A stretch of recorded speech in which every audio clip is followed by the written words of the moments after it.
Hello, everybody, and welcome to Turn the Page, Season 4, Book 3 of Twist-A-Plot, The Formula for Trouble, by Megan Stein and H. William Stein, and yes, there is relation. How are you doing, Raps, before we get into that? I'm doing incredibly well, and yourself? Oh, very, very, very well. There is a certain thing on the cover that is hard to ignore that I really like to see. That's more Steins than I'm used to being on a cover. Oh, that too. But I was talking about the president that I would absolutely vote for, right there. Absolutely. The goodest boy. There is a politician dog, and I like that. I like that. I'm a simple That's man. a very good rendition of a dog. I would vote for it, absolutely. Yes. Would I look into its policies? Not closely. It's a dog. How bad could it be? It's Probably like throw a ball or whatever. I will say, there is a small town in Minnesota, the states in which I live, that they have elected a dog to be mayor. Yep. Multiple years Sounds in like a heaven row. on earth. Yeah. I mean, doing it multiple years in a row also shows that it clearly worked out. Yeah, I know. Yeah. I feel like they needed a lot of help. Crime went up 500%. Dog crime went up 500%. Chewing shoes, and pooping inside went up by Honestly, 500%. I would 100% take chewing shoes and pooping inside over robbing the public trust. True. He did that too, to buy more bones. Right. Unfortunately. I mean, you can understand where he's coming from, right? Yeah, he's a dog. It's like that's the thing. It's perfect. I wish I was a dog for multiple reasons, but also just because, like, hey, you can't be really doing anything wrong because it's just. I mean, he's a dog, you know. Like, Classic dog behavior. Yes, he hasn't gotten out of bed all day. But he's a dog. Of course. Yes, he's running for president. He's a dog. And I can't sit here any longer. Okay, fine. Okay, we will say H. William Stein is R.L. Stein's brother. Megan Stein is married. Married? Is that what? Yeah, to H. William Stein, Henry William Stein. So there is indeed relation. And I'm really curious to see if there's going to be any kind of like flavor match there, but I did not know. So as well. Also, it's worth noting that to the Goosebumps TV show, apparently Megan Stein also contributed. So there is a lineage in the direct plotline there as well. I didn't know also that. Note the inscription that we have at the very front here. For Cody, the plot has thickened since your arrival. M and D, which I can only imagine is Mom and Dad, probably the two people who wrote this. So Cody then becomes the nephew of R.L. Stein. Cody Stein? Cody Stein himself! The president of the United States of Dogmerica? That's right. They are the mom and dad of this dog. I've heard that. Fur baby. Yeah. Yeah. I treat my cats better than most people.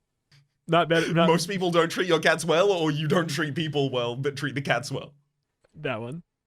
I treat them with extreme reverence that they do not treat me with. Yeah, so you're functioning like the ancient Egyptians, effectively. Yeah, I mean it's tradition. Like it worked out well for them. I give her a little bit of cheese every once in a while, just a small amount, not enough to get her constipated. You know, as you do, just like a person. Just a little to have a little notch. I mean, literally, that's how I deal with myself. Is like, is that a soft cheese? I can only have a bite. Yeah, you can have a little bit. But anyways, let's start the book. Page 1. Let's do it. Beware! Huh? Don't read the book from beginning to end. You are about to sample a portion of the most unpredictable potion you'll ever drink. One sip of this fantastic brew will make you a new person. It may even make an animal out of you. You will have adventures you've never experienced before, but only if you follow the directions at the bottom of each page. A wrong turn can mean danger or even death. A right one could give you the most fun you've ever had. What happens depends on you. If you get into trouble, turn back and choose a different way out. If you're having fun, keep going. So be daring and take a sip of life's miracle formula. Bottoms up. Yeah. A wrong turn can even mean danger or even death. The right one can give you the most fun you ever had, depending on who you are. Would death be the most fun you've ever had? If so, this book's got it all. Can't lose. All right. In we go. One sunny Sunday afternoon. So wait, I messed up already. Saturday. I'm sure that's going to be plot integral. Afternoon, in the middle of May, you get a phone call from your friend, Mr. Watson. Okay. I've got a note already. The chemistry teacher. Mhm. Are we? What, you are don't we get called up by your best friend from school, the teacher? Are we a kid? And is he my? Anyways, hey, you get a phone call this from is a your friend, totally Mr. normal Watson. relationship. This is the setup for Back to the Future. It's been done. All right, fine. You get a call from your best friend, your BFF, Mr. Watson, the chemistry teacher. I've done it! I've really done it this time! He says, You're not going to believe your own eyes! Now get over here as fast as you can! Bestie, you are on your bike in a flash. Sure, Mr. Watson has said it before, and he was wrong, like the time he thought he discovered a great new mouthwash, but all it did was turn one ear red and one ear green. Or the time he was sure he had discovered a new cream to prevent sunburn, but all he'd done was reinvent poison ivy. But maybe this time will be different. You jump off your bike and ring his front doorbell, but nobody answers, so you head straight for the homemade laboratory he built in his garage. The door to the lab is closed, and you knock, saying, Okay, Mr. Watson. I'm ready to not believe my eyes. but still nobody answers. You press your ear to the door, and nothing is bubbling or boiling or humming. Mr. Watson, You call. what's the joke? That's when you discover that the door is unlocked. You go in. If you want your dog to go in with you, turn to page 4. If you want to go in alone, page 6. If you want a friend to go with you, turn to page 10. Dog. Dog, I'll meet you on page 4. My pen, because I did not do that ahead of time. Like an idiot. As you turn the doorknob, your faithful dog, Titanic, jumps on the door. Okay. And it swings open. Mr. Watson is nowhere to be seen. You picked the strangest times for playing hide and seek, Mr. Watson. I'm so confused already. They play hide and seek all the time at the school. Why are you playing hide and seek with your teacher? Why is the dog named Titanic? I do think this is now just advanced bullying on behalf of the teacher. It's like, We're gonna play hide and seek. You hide. Bye. goodbye. Okay, class, let's get back to talking about formulas. You pick the strangest time playing hide and seek, Mr. Watson, you say with a laugh. Okay, Titanic, go find Mr. Watson. Titanic barks twice and runs immediately to a small closet in the corner of the garage. You open the closet quickly, and 25 old golf clubs fall down on you. But other than that, the closet is empty. Titanic is a faithful dog, but you gotta face facts. He's the worst bloodhound in the 50 states. Convinced now that Mr. Watson isn't in the lab, you look around on your own. That's when you see his notebook, the secret one he always keeps locked up, lying on a table. Your eyes open wide as you read the entry written earlier that morning. Mankind has always dreamed about superhuman physical strength in movies and comic books, and I am on the verge of making that dream a reality. 6 months of tedious and tireless work have paid off. I am about to drink my latest invention, and then experience what no man on this earth has experienced before. But first, I'm hungry. I'm going out for a burger. More later. Go to page 5. Wow. You say out loud as though Titanic actually understands what you say. As you close the notebook, you see a small clear glass beaker with a label written in Mr. Watson's handwriting. Super strength potion, no artificial colors or flavors. I wonder what it'd be like to be the strongest person in the world, Titanic. You say, staring at the clear liquid. If you decide to drink the potion, 21. If you decide not to, 13. I do want to be a dog. Is this going to prevent us from being a dog? Is it going to be like you put this potion down and then you go to the dog become machine? Like, Yeah, that really is the question, isn't it? Where are you thinking? Where do you think will get us to dog become? I think drinking the potion, and I think only because the setup does say like the potion, like you're on the verge of drinking up the potion. Like this has to be the only one that has an effect here. I would assume so, and worst comes to worst, I bet you we can find the path that gets us to Dog. If there probably won't be too long a path, anywho. Exactly. Just a little bit of this super strength potion can't hurt me. Besides, it's a long bike ride home. I could use some strength for that. You tell yourself as you lift the beaker to your lips. Titanic is scratching furiously on the floor, probably trying to dig a hole to hide in. Calm down, Titanic. I'm only going to take a little sip. You explain. The liquid is thick and tastes like sugarless lemonade. See? No You big te- deal. Oh, you tell Titanic? But then when you bend down to pet him, he takes one look at you and starts to growl. Then he races out the door as though a 12-foot cat were chasing him. Hey! What's wrong with you, Titanic? You call. That's when the first pain in your stomach hits you like a fastball. Hey! Ugh, what's wrong with me? Go to page 25.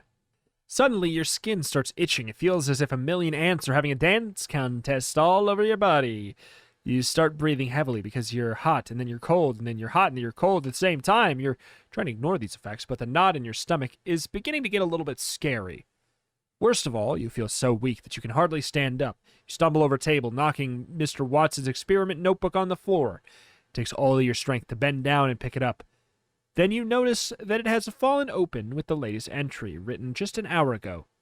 There's only two photographs pasted on this page. Here they are. Before, that's a dude. Probably Mr. Watson. Mm-hmm. After, that's just a dude. A very, very hairy dude. We're getting towards like abominable snowman, Yeti, Yep. Sasquatch. Yep. The obvious potential being werewolf man. Seeing the photograph makes you jump back. You run to the mirror. You jump back again, but this time in horror. Sure enough, you're covered with thick red fur. Your ears are pointed as your teeth. And your hands are grotesque paws, as big as catcher's mitts. Ugh, Mr. Watson, you blew it again! You howl, What on earth was that? says a voice outside. I think it came from inside the garage. Another voice says. Then you hear footsteps coming your way. What should you do? If you make a run for it, turn to page 43. If you look around the lab for an electric razor, turn to 51. We don't know it's not going to continue growing immediately.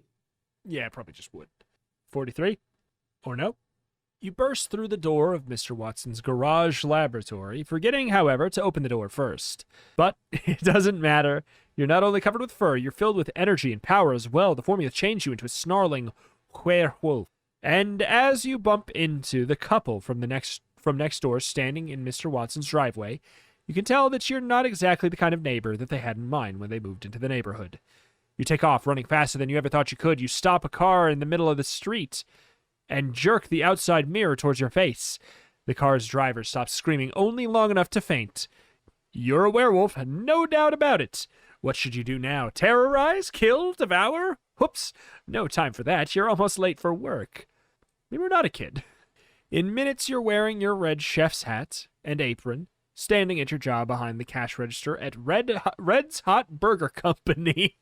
Is the meat in this burger fresh? A grumpy customer demands. I'd be glad to kill fresh meat for you. You say. It just slips out. Go to page 44. The customer sits down, but she's back at the counter in a minute asking for the manager.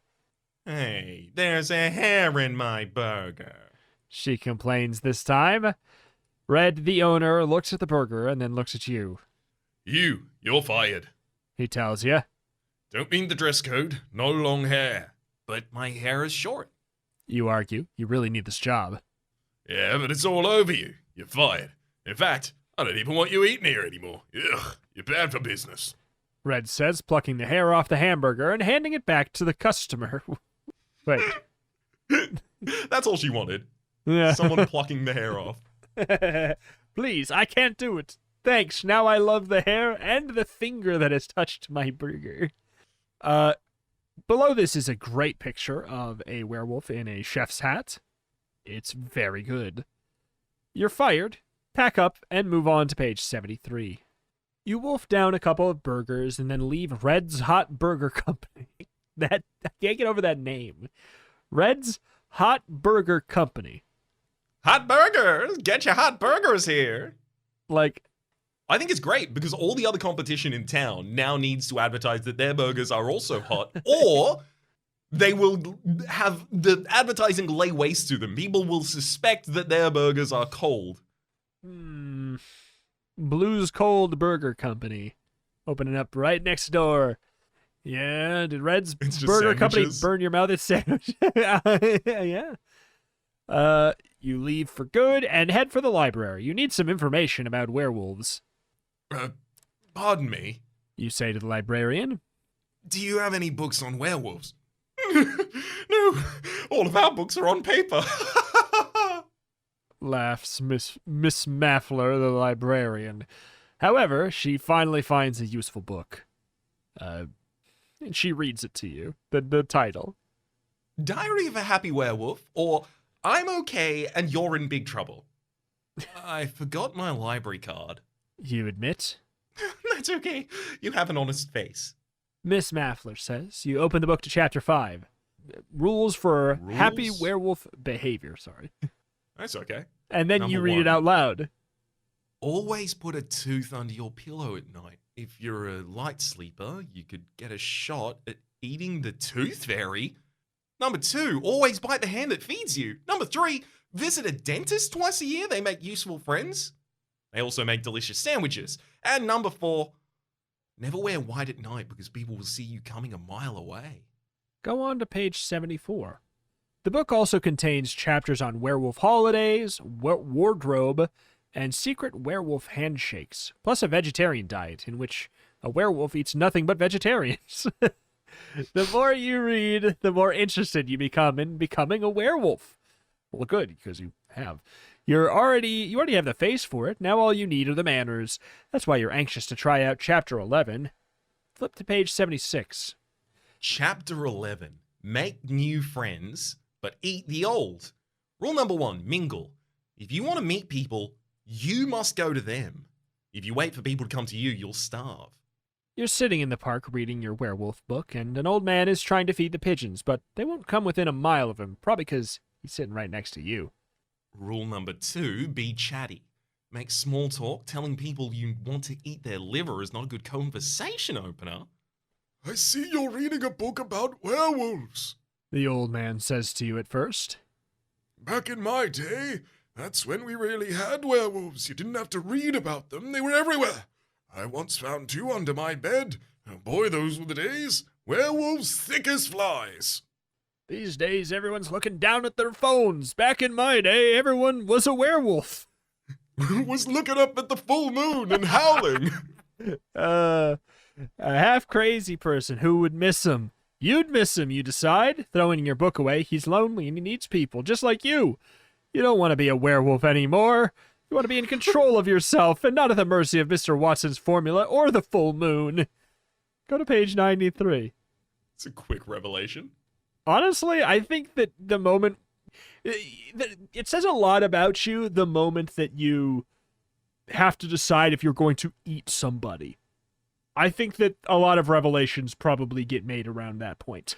Sure, but I think he got too close. I think researching it and getting chapter 11 into the book that has already played its hand of where you eat people. That's your thing. Vegetarian diet, that's eating vegetarians, baby. Like, Yeah, I think, it's he just, got too close. yeah, the moment you get faced with the reality of it, like, hey, I gotta admit, being a werewolf sounds real fun. It's like when I was a kid. It's like I would absolutely love a snake. You feed them what? You know, Another pet? that's the other pet I want. I don't want to feed my pet to my pet. Never mind. I take it back. I love snakes, but no, I can't. I couldn't possibly watch. Yeah. Anyway, 93. Uh-oh, there's a full white moon tonight. It's your night to howl. And you take it literally because you start screaming and baying at the moon as if daring it to answer you back. Suddenly, you do hear an answer. Another howl in the distance. Was it the moon? Someone trying on designer jeans, 2 sizes too small? You follow the sound of the howling, and it leads you straight into Mr. Watson's laboratory. And inside, there's a werewolf just like you, except that it's wearing a starched and pressed white lab coat. You realize immediately that it's Mr. Watson hard at work trying to find a cure, an antidote, confident that if science could beat the frizzies, it could certainly cure the furries. Okay. What is a I guess I don't want to know what the frizzies... We'll see. Mr. Watson takes a sniff of the potion he's mixing in the beaker. He coughs, he gags, he chokes, he sneezes, and then he adds a little salt and hands it to you. There are 4 things to consider before drinking this new potion. The first is this, Mr. Watson's track record for successful discoveries, and the other 3 don't really matter after that. Well, do you think this antidote will work? If so, take a slurp, turn to 95. If not, don't drink, don't spill it, but carefully and slowly turn to 99, because who knows, this whole book could explode in your hands. Or, if you want an ending sent in to us by Jenny Arthur of Worthington, Ohio, turn to page 110? I've never wanted anything more. I've never wanted anything more than an ending from Jenny Arthur of Worthington, Ohio. Are you kidding me? I didn't think they were gonna have a collaboration with Jenny Worthington of Ohio. She's my favorite author. Okay. You know what? Okay. This is weird. Say this maybe in Jenny's voice, because this is... Dear authors, here is my ending. Your faith in Mr. Watson is justified because his antidote changes you back both to yourselves. You're really happy and you decide to hurry out of the lab to tell everyone the good news. When you open the door, you discover that National Guard troops, thinking they've caught 2 werewolves at last, have surrounded the lab. They shoot the minute the door opens, blowing both you and Mr. Watson away for good. The end. And then, Dear Jenny, you have a sick outlook on life. Do your parents know you send endings like this to authors? Dear readers, don't blame us, blame Jenny. It's getting so that we're afraid to open our mail these days. I don't blame Jenny. I give full credit to Jenny. That's an incredible ending. You open the door and you get blasted into smithereens and you suffer for eternity in hell with Mr. Watson. The end. So let's go back to 93 though. I had to. We had to. I had to know. So take a slurp and turn to 95. If not, drink, don't spill. Okay, so do you want to take a slurp? Yeah, I mean, we were filled with energy. It didn't say this makes you super strong and also it doesn't make you hairy or a werewolf. Like, to the letter of the law, Mr. Watson gave due diligence. It was correct. So let's take a sip. 95. Let's see if this goes well. Mistake with a capital M. Let's keep reading, maybe. Some people never learn. Oh, okay. Maybe there's still... Watson's antidote turns you into a 5-foot-tall princess telephone. Whoops, wrong number. Mr. Watson says and hands you another antidote. He keeps mixing them, and you keep taking them. The second one turns you back to you, but your head is on backwards. Great for horror movies, but bad for walking, wearing ski parkas, and playing basketball. Unless you're playing defense. The third turns you into a crybaby. The less said, the better. By the 7th antidote, you're an ostrich in a football helmet, and you've got to decide whether to try number 8 or stick your head in the sand somewhere. I failed. Mr. Watson says. At this point, I don't even know if I could make a bowl of cereal right. Are you kidding? I'm having a great time. You announce, much to his surprise, and pretty soon Mr. Watson's antidotes turn you into something you do like, and reporters from everywhere rush to your town to see the only walking, talking piece of red licorice in captivity. The end. What? Why do we have to be in captivity? Why do we have to be in captivity? Why do we like sentient? We're saying I'm still a boy. I'm still a real boy. What's going? I would legitimately be struck by Troy Barnes's dilemma from Community. If I were a piece of talking red licorice, I'm gonna eat myself immediately. Yeah. I'm going out. Yeah. I'm gonna die doing what I loved, eating red licorice. It's true.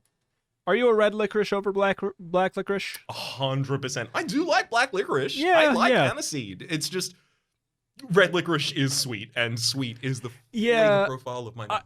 I have warmed up a lot more to black licorice over the years for sure. Like I like it, but I'm like, it's still not a contest. There's something about black licorice where when I have it, I feel like I'm having a candy and a medicine, but it's a medicine that I like. If that makes sense. Like it's like when I have an upset stomach and I'm like, oh sick, I get to eat some Tums. You know? Those are tasty. Those are the forbidden candy.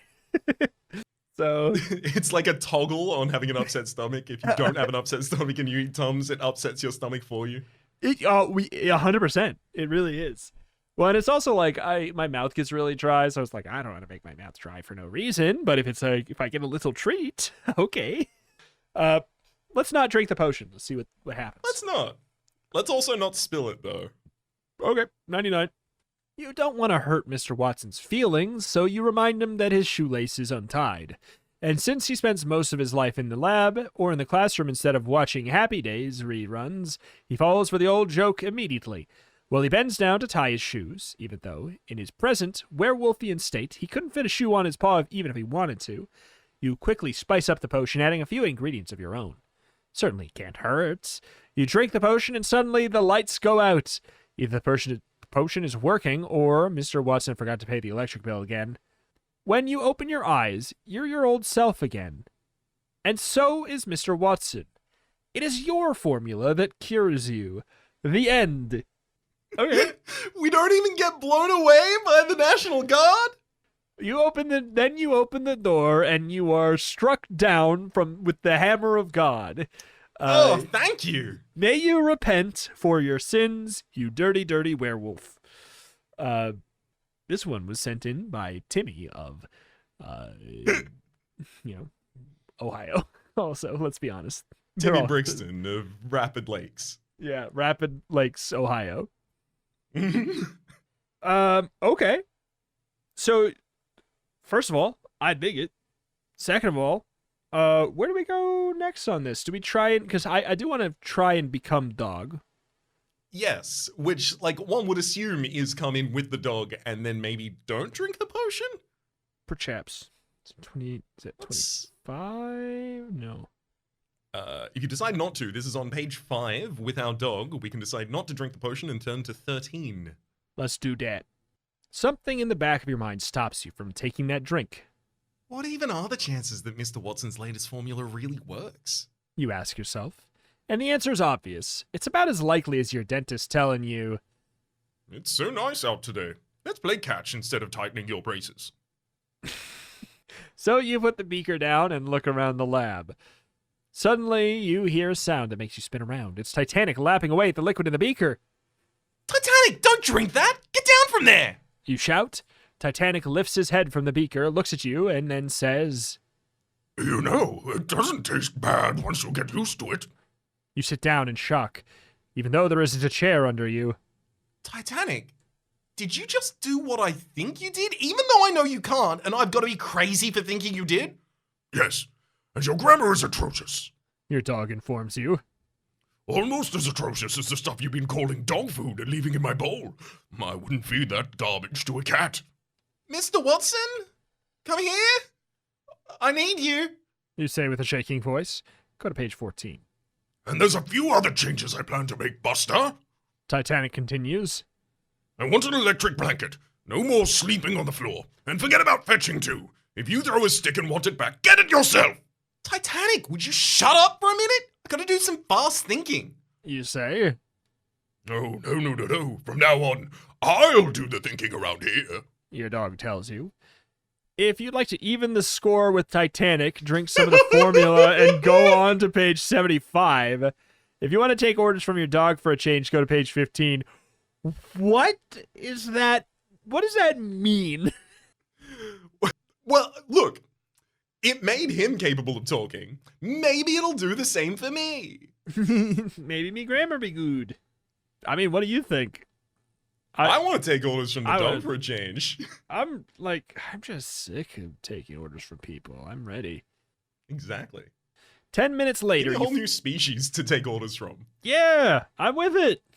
10 minutes later, you find yourself sitting next to your dog in Frosty's ice cream parlor. Sorry, Frosty's cold ice cream parlor.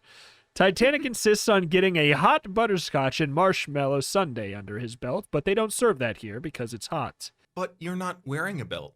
You remind him. One more wise guy remark like that, and I'll wash your mouth out with please soup. Titanic says. Don't you realize you're sitting next to $1 million? All you have to do is figure out how to market my new talent. Okay, what will you... Okay, what are you... Hey, no dogs allowed in here, kid. The waiter says. Bring me a hot butterscotch and marshmallow sundae with 2 cherries. Titanic says.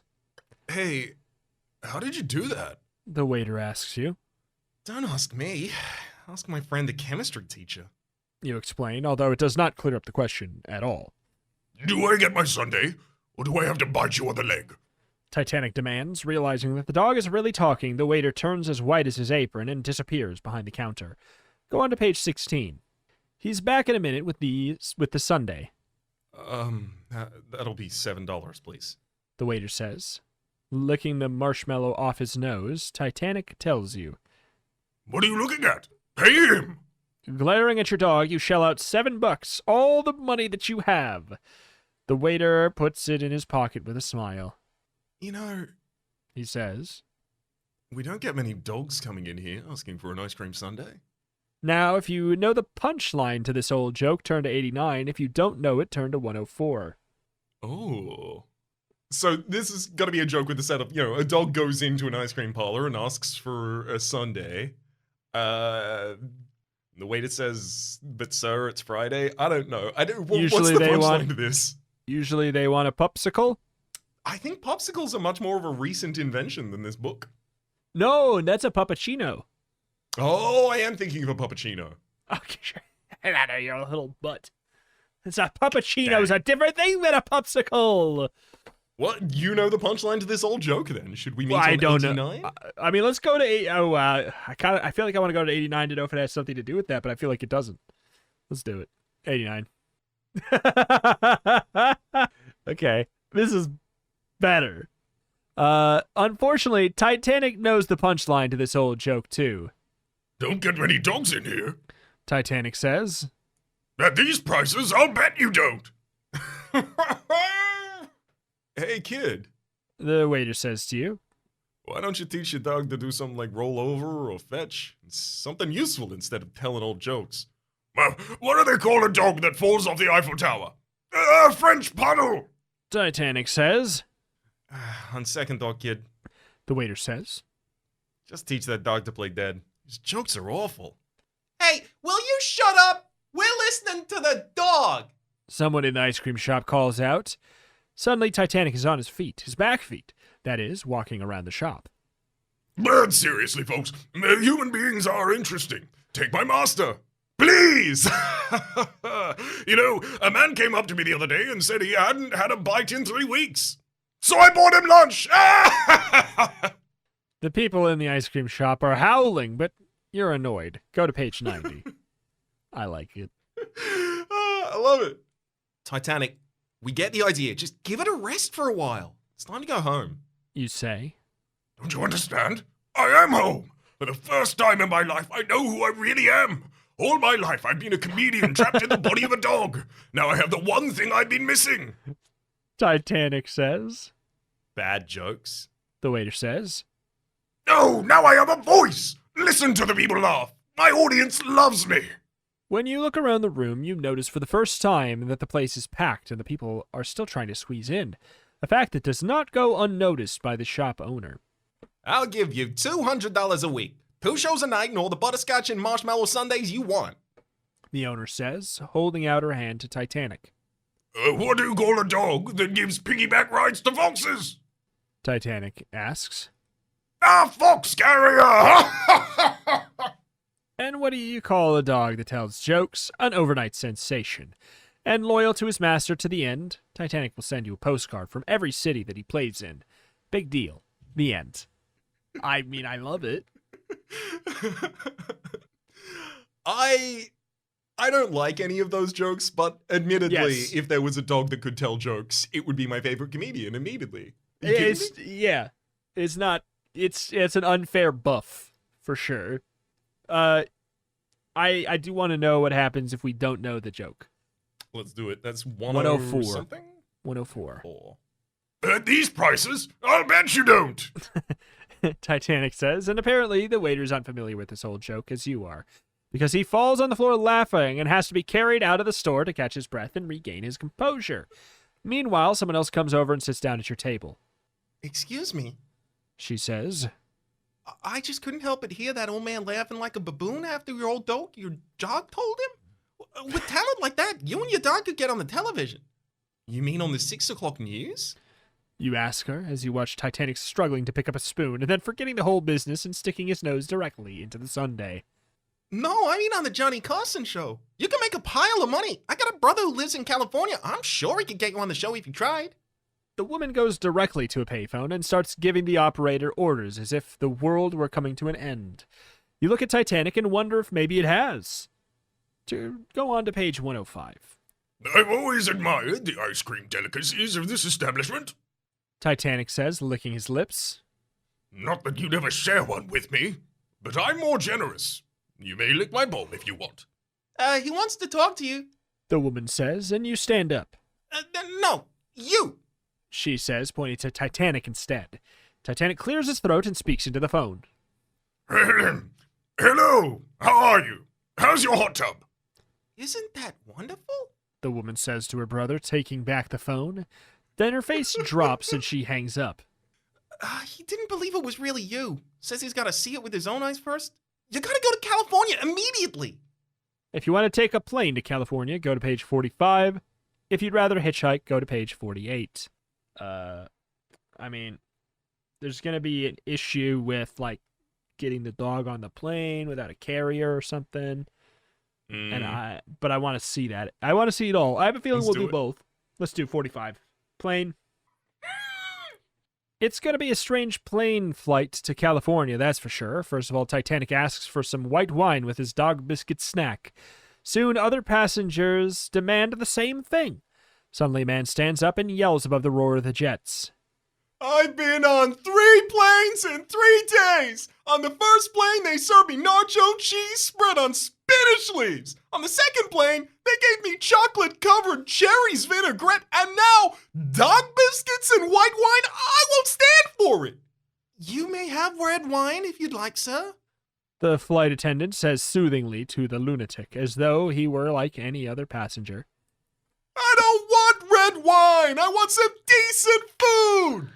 The man says, grabbing and twisting the flight attendant's arms and pointing an airline's plastic coffee spoon at her throat. I'm hijacking this plane to McDonald's, and if anyone tries to stop me, I'll kill her. This really was made before a certain time, wasn't it? Just set it down at the runway at McDonald's. You're about to mention this change of flight plans to Titanic, but he's put a do not disturb sign around his neck so that he can watch the movie. You figure the news can wait. If you want to, hey, are you kidding? Hijackers never give you a choice. Go directly to page 63 or he'll kill her. You heard him. Okay. I'm going to McDonald's. Sorry. But we're supposed to be going to Burbank, California. The flight attendant says. You don't want to make a liar out of the captain, do you? After all the food I've eaten, I wouldn't mind making French toast out of the captain. I'm a desperate man and I don't care who I kill.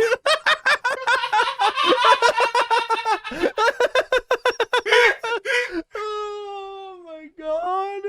This is my favorite book.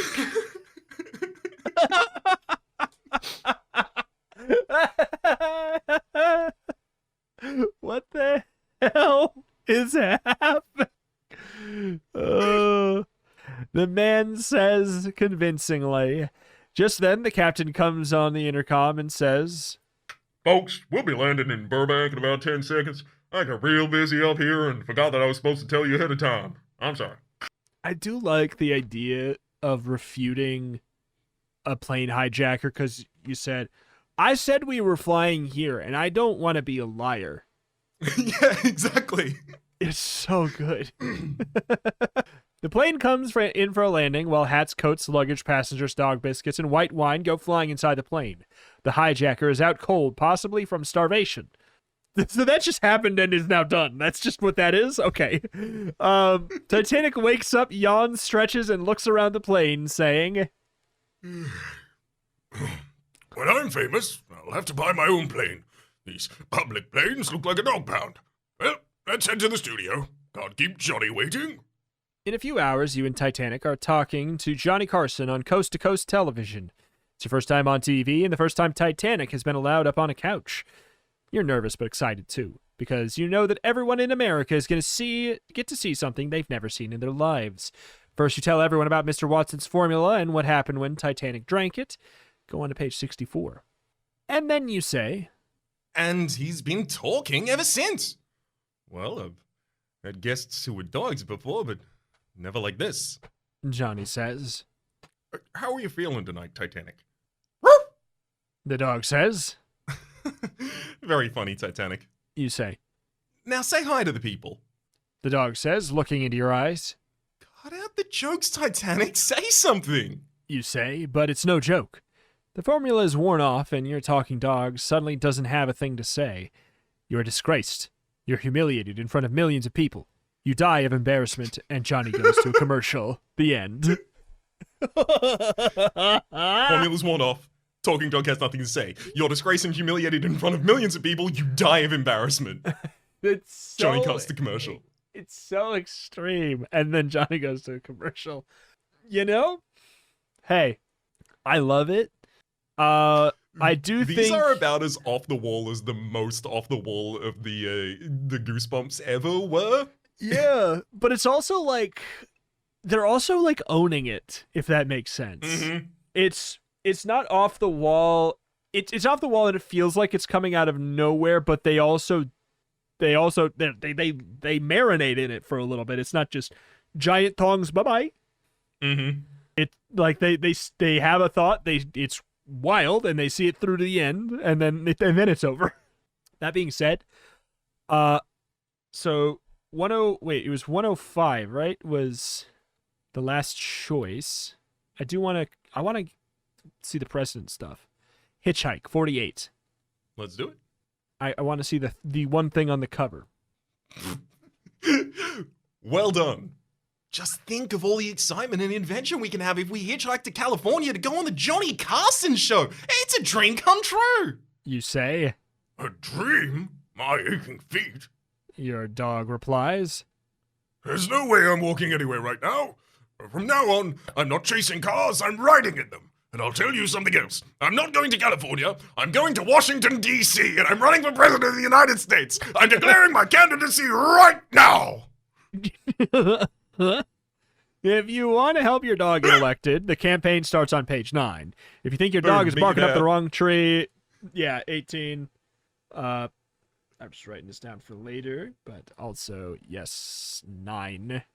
As you look around the campaign's headquarters, you feel proud as Titanic's hand-picked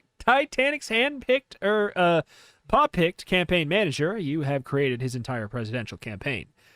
You have created the entire campaign. Titanic's praise is a little more modest, of course. I always knew you would be good for something. He tells you as he surveys the posters, badges, bumper stickers, press releases, all showing Titanic wearing a 3-piece suit and his campaign button. Let's get the fat cats out of Washington. Yeah, it's all very impressive, but it won't do you any good. Says a voice in the back of the room. Everyone turns and sees the sneering face of Rory Moulton, a sneaky and underhanded reporter for the National Filth. That's so good. A thoroughly untrustworthy newspaper. That's pretty bold of them to just call it the National Filth, but also I want to read it. Rory shouts, I've got the goods on you, Titanic, and it looks like you've been a bad dog. he says, patting his briefcase. No one will vote for you tomorrow after they read my story. However, Rory doesn't get to finish his threat because Titanic chases him out of the room. And when Titanic returns, you discover Rory Moulton's briefcase, the one with all the supposed scandal evidence. If you open the briefcase, 35. If you think it's wrong to open it, 39. Obviously, we should open this. He writes for the National Filth. Yeah, it's like, it's on the tin. The briefcase contains an inexpensive cassette recorder with a tape of Rory Moulton interviewing somebody. Okay, the tape's on. So, you say you've known the candidate for many years? Yes, I've known him ever since he was a puppy. In all that time, did he ever mention anything about wanting to be president of the United States? No, he never said a word about it. Never even said a word. And, do you think he'll make a good president? No, definitely not. Why not? Well, for one thing, he has fleas. That's ridiculous. Titanic sputters. I've never had fleas in my life. Who would say a thing like that? Who indeed? It looks as though you're the only person in the room who realizes that Rory Moulton was speaking to your chemistry teacher and friend, Mr. Watson. To find out why Mr. Watson spilled the beans, go to page 85. Right you are about Mr. Watson. You may not know much about highway zodiac signs, or even about the comparative gestation periods for the African and Indian elephants. And if you do know all about these things and want to put this book down and go back to the encyclopedia, we'll understand. But you sure do know, Mr. Watson. He is a very good reason for making his slanderous remarks about Titanic, which he explains to you the minute you arrive at his lab. Listen, Mr. Watson begins. the formula is unstable. What does that mean? You interrupt, not to be rude, but just so that you'll have something to say on this page.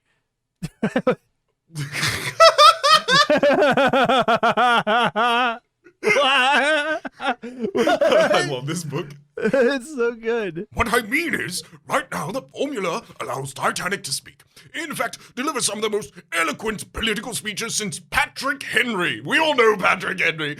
Yes. But at any moment, the formula could change, and Titanic could become mean, vicious, and dangerous. In other words, Titanic could become an animal. But Titanic is an animal already. You remind Mr. Watson. You've got a predicament on your hand.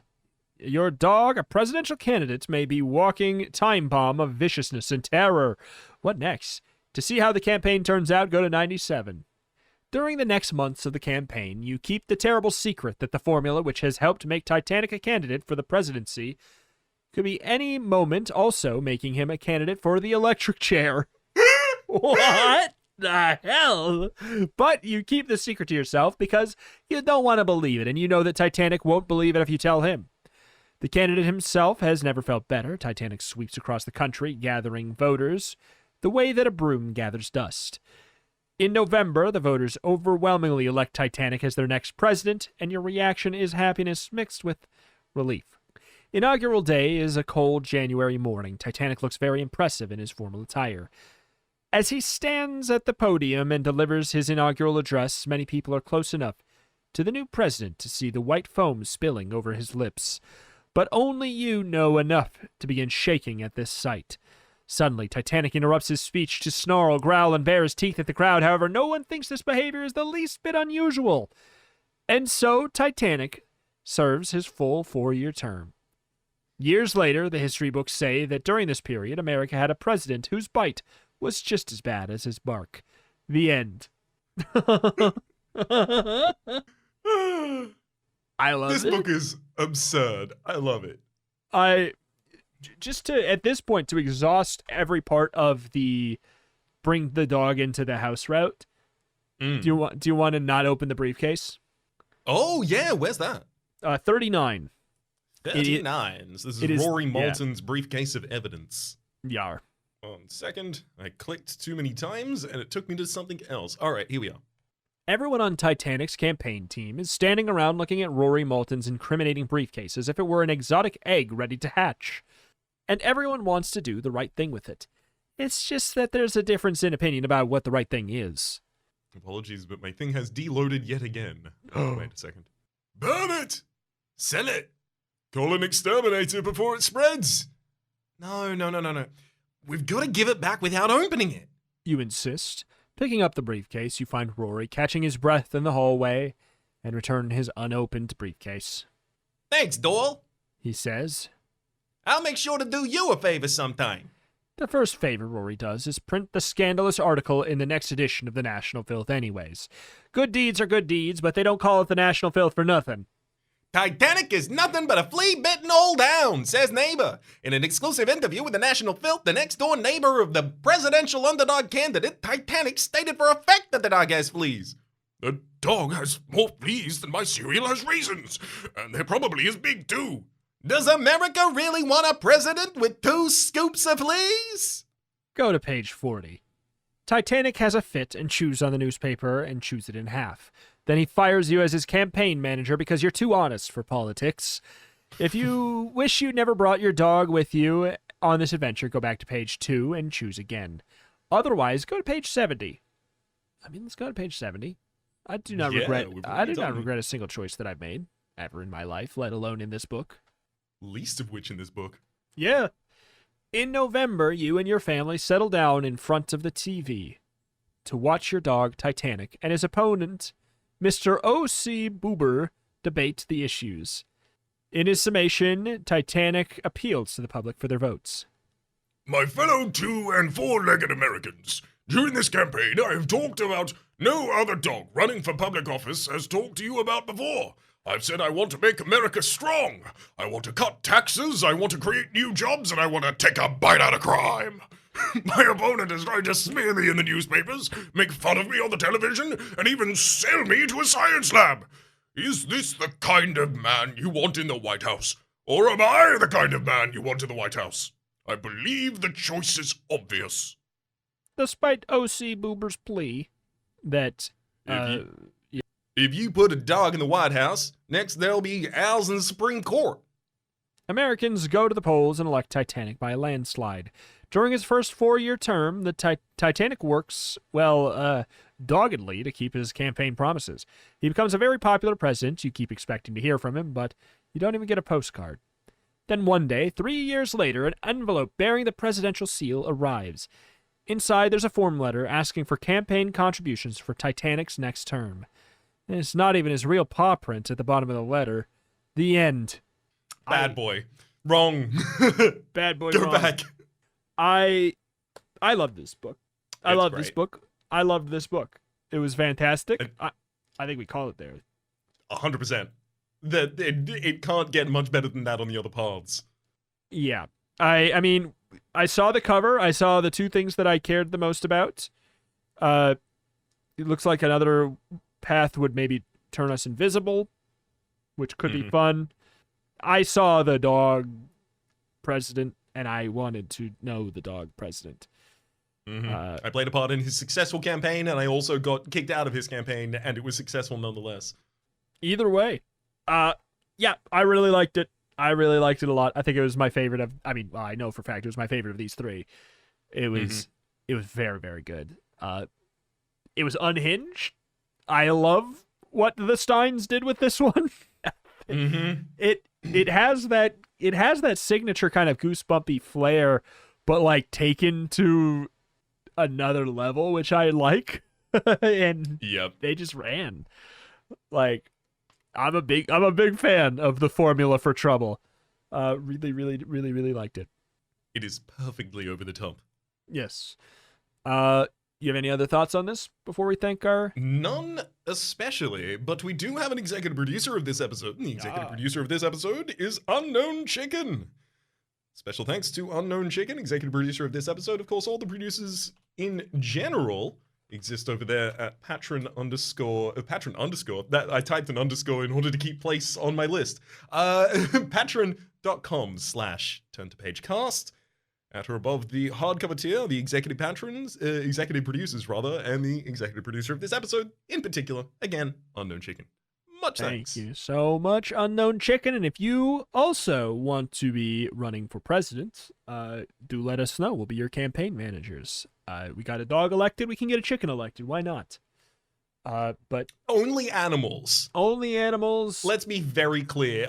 My ability to write effective campaign slogans for you is in direct correlation to whether or not you are a funny animal that can Yes. be written puns about. Exactly. Pretty much. But yeah. Like if you're an earworm or like an earwig or something like that, like you know, bug your friends to go to the poll. Like, come on, like it's so easy. But if you're a human, like human being vote, like it's awful. That's not gonna win. It's just boring. Boring. Done with humans. Not a fan. More dogs, less humans. Thank you very much. But yeah, huge thank you to Unknown Chicken, and a huge thank you to everybody who's supporting over at patreon.com/turnitopagecast. If you want to help and support this podcast in a nice and free way, you can do so by going to subscribe over on youtube.com/@turnitopagecast, liking videos, leaving comments over there, that kind of thing, or reviewing the podcast on whatever site you're listening to it on. All of that stuff can be very, very helpful, costs nothing, and can help spread the word a bit. If you have any messages you want to send to us directly, either recommendations or just messages you want to get to us but have in private, Gmail over at the, turntopagecast@gmail.com. You can send us an email and we can take a gander at that.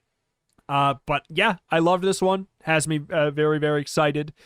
I know that they have I think they have other ones in the Twist-a-Plot as well. Oh hell yes! I was just wondering about that. I'm pretty sure, I could be wrong, but I think that there's others in Twist-a-Plot by the Steins.